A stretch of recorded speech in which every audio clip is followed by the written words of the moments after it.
Hello, today's topic is zodiac signs. The first thing we usually hear about in astrology, somebody will say to you, I'm a Gemini, my wife is a Cancer, do we get along with each other? And astrologers rely very heavily on zodiac signs. Now, do they really work? I'm going to suggest that they do, but not in the way that they're often described as working. I'm going to present a little bit different idea of how zodiac signs will work. Also, I'm going to base this on an evidence-based approach, specifically extreme case sampling on the independent variable, which is a fancy way of saying we'll take extreme charts, people that have tons of a zodiac sign in their birth chart. I'm only going to do a few examples. It's just an introduction to this idea.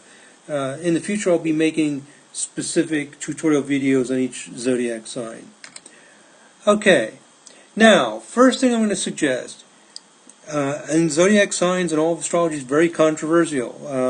So no matter what you say, you can get into trouble with somebody.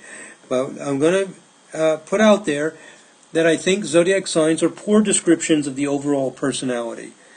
So, zodiac signs are often portrayed as mythic characters.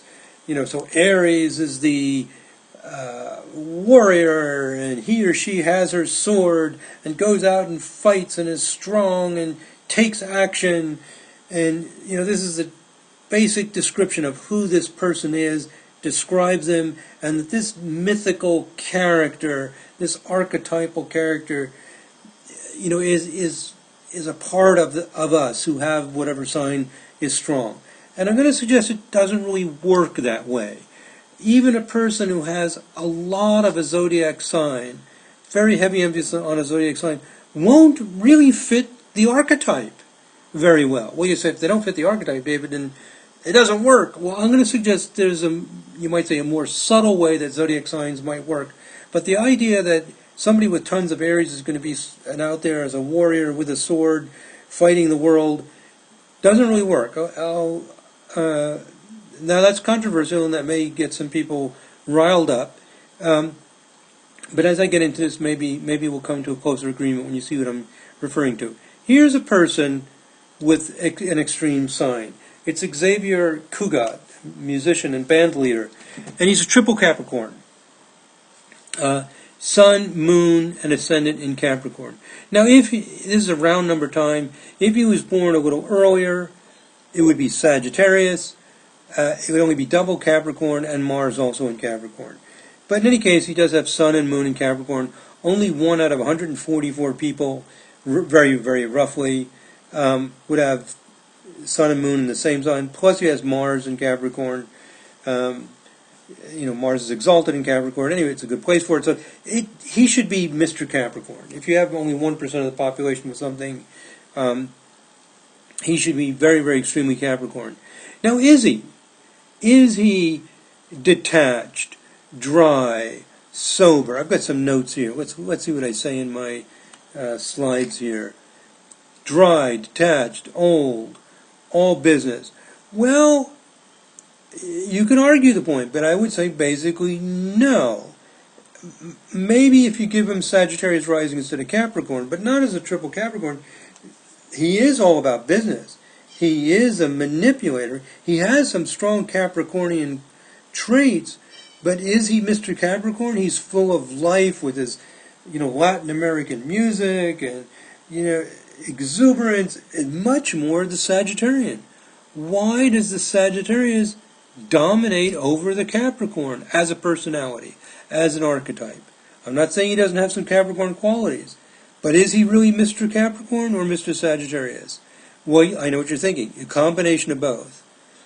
But would we be able to see this person with all this life and zest and so on, vitality, with all that Capricorn? Maybe, maybe not. Why is it we don't always see the Capricorn that clearly? Let me give you an example, another example of Capricorn, not as extreme as Sun, Moon, Mars, but a lot of Capricorn, Elvis Presley. Also Sun in Capricorn, and Venus in Capricorn, in the last degree of Capricorn. 29 Capricorn 22, and Mercury in Capricorn. Sun, Mercury, and Venus in Capricorn. I have known astrologers who would look at a chart and see Venus in Capricorn and say, oh no, that person's too dry romantically. You don't want to date that person. You know, they're too manipulative. They're not, sensual enough. They're not emotional enough. Here's my point. As a general character, is Elvis Presley primarily an emotionally detached, businesslike, older, dry sort of person? I think it's pretty hard to argue that that's true.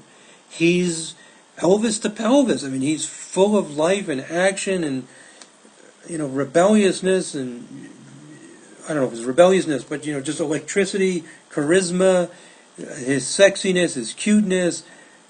Is there a Capricorn element? I think there is, and I'll talk about that. But that's my point. If you think that someone with Sun, Mercury, and Venus in Capricorn is going to be, you can describe them as being Capricornian, ruled by Saturn, detached, dry, you would never expect Elvis Presley. Now, if you're thinking to yourself, yes, but he has Capricornian elements in his life, that's my point. My point is that the zodiac signs describe a way that you relate to the world, a lens through which you see the world and you interact with the world. But all of the descriptors that we have, all of these descriptive elements of the zodiac signs, very often don't fit. So I think what Capricorn does is it gives some detachment, the ability to play a role, the ability to manipulate things, to develop strategies. Some of the things that are similar, Xavier Cugat and Elvis Presley, both are in the music field, both are full of life and enthusiasm and action. Xavier Cugat grew up learning classical music. You would think with this Capricorn he would be happy with that. But he turns to this Latin American, he's the guy who makes the cha-cha and all this, the tango, and he brings the stuff into the American living room. He also has his image that he plays. He's got his little dog and his cigar. He knows how to put on a performance. He knows how to manipulate the system. He's a womanizer. He takes advantage of women. He knows how to play a role and make it work. This is Capricorn. It does not necessarily make you dry, boring, strictly a business person. Same thing with Elvis. He has his costumes. He has his way of managing things, of seeing things. There is a little bit of detachment. He doesn't get completely emotionally involved in ways that he probably should, although he's a very passionate person. I shouldn't say should, but as would be helpful in a marriage, for example. So my point is, I think that zodiac signs are more subtle, they're more psychological, they do not describe the life of the person. That's my basic point. So they work better on a psychological level than they do as a description of the person. And this is really important. Another video I mentioned Steffi Graf with all of her Gemini. She's not talkative. She's not a social butterfly. She's not a chatterbox. But she's triple Gemini. And it's not a round number time. It's from a birth certificate. But there's something Gemini about the lens through which she sees the world. So that's my basic point. Let's see what I've got here in my notes. Xavier Cugat, he does clearly see, manipulate, plays the roles, puts on the costumes that lead him to success. Elvis Presley, the same thing. He also has his costumes. But as a personality, he seems the opposite of Capricorn. He's a pretty boy. He's got the pretty face. He's young. He acts young. He is young. He's vital, vibrant. It's not the image of Capricorn. And if you say, well, there's so many images of Capricorn, so many possible archetypes. Well, if there's so many, then we can't really trust the zodiac sign to say anything consistent about it.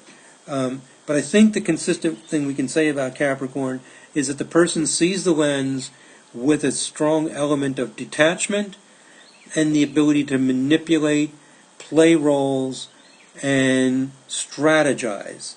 And both of those individuals were very good at that. They both knew how to use costumes, and that's it. Unfortunately, you don't get as much out of zodiac signs as we try. We try to squeeze too much out of them. That's my suggestion. I'll give you one more example. Art Carney, Mr. Scorpio. Now, Art Carney was a comedian.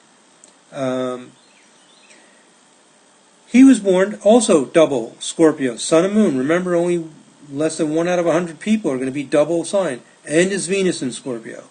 So is he Mr. Scorpio? Is he a hypnotist, charismatic, quiet, sexy, all these things? Not really. He's light. He's a comedian. It's not. It doesn't describe Art Carney. That's my point.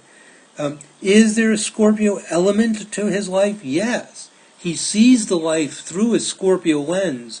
Psychologically, you could say he is a hypnotist or heart surgeon, but as a personality, he's just not. He's just not that charismatic, quiet, mystical, secretive kind of person.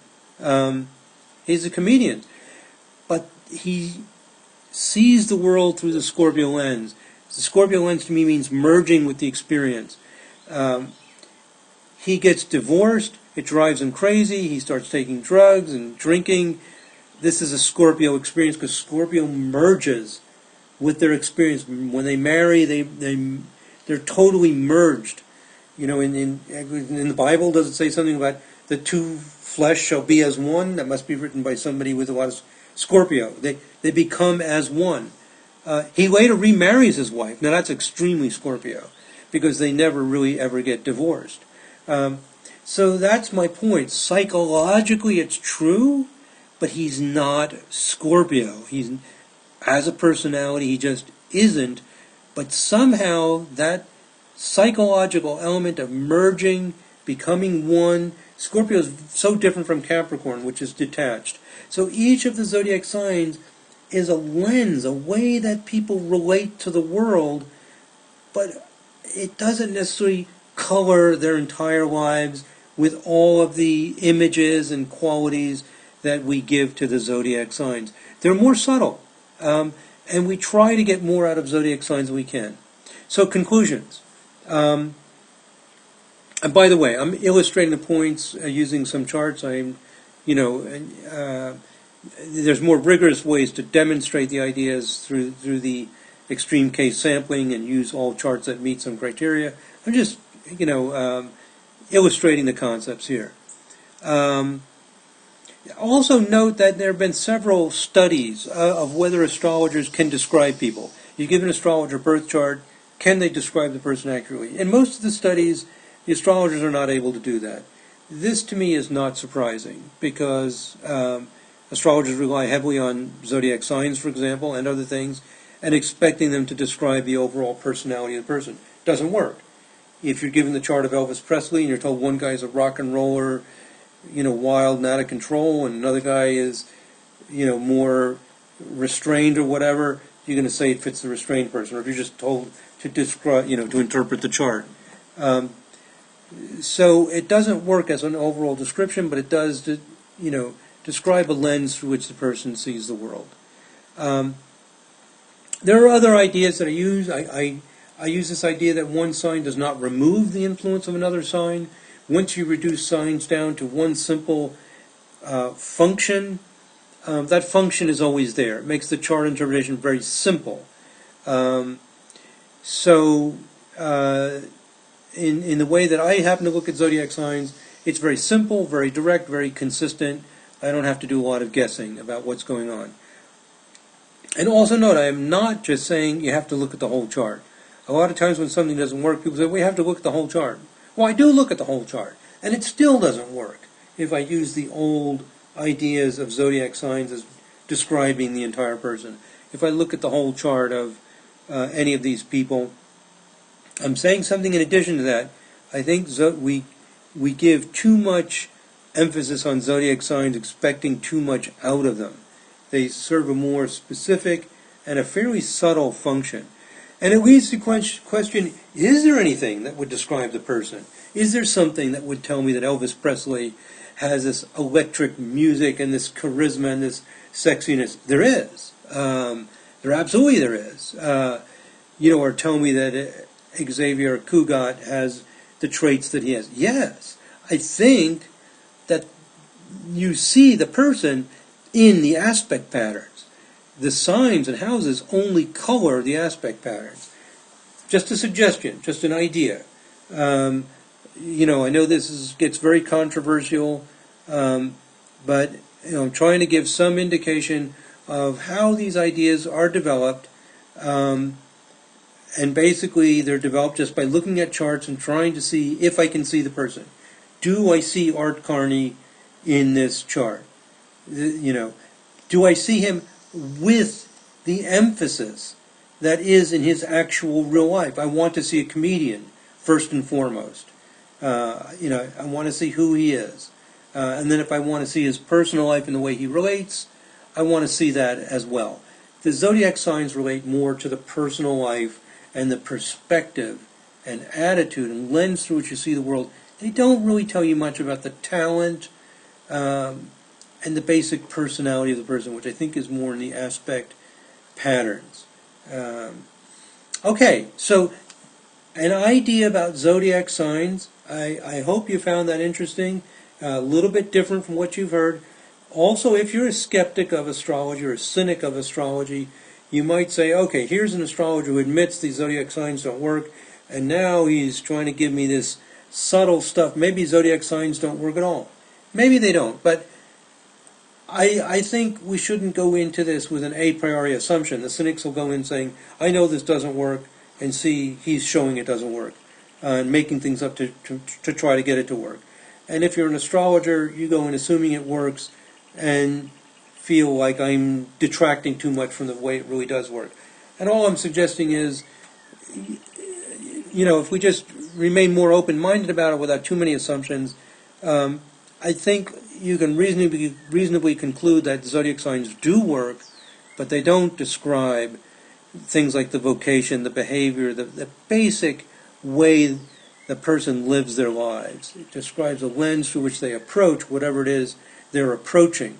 In the chart of Elvis Presley, when we look at the aspect patterns, we'll see that he's a wild rock and roller, and then he approaches it in a Capricorn way. Same thing with Xavier Cugat. He approaches it through that Capricorn lens. So the zodiac signs are in a way secondary to the action that the aspects reveal. That's just a suggestion, just an idea, and I've given some ideas, some example charts to give you some sense of how those ideas are developed. Okay, hope you found that interesting. God bless. Namaste.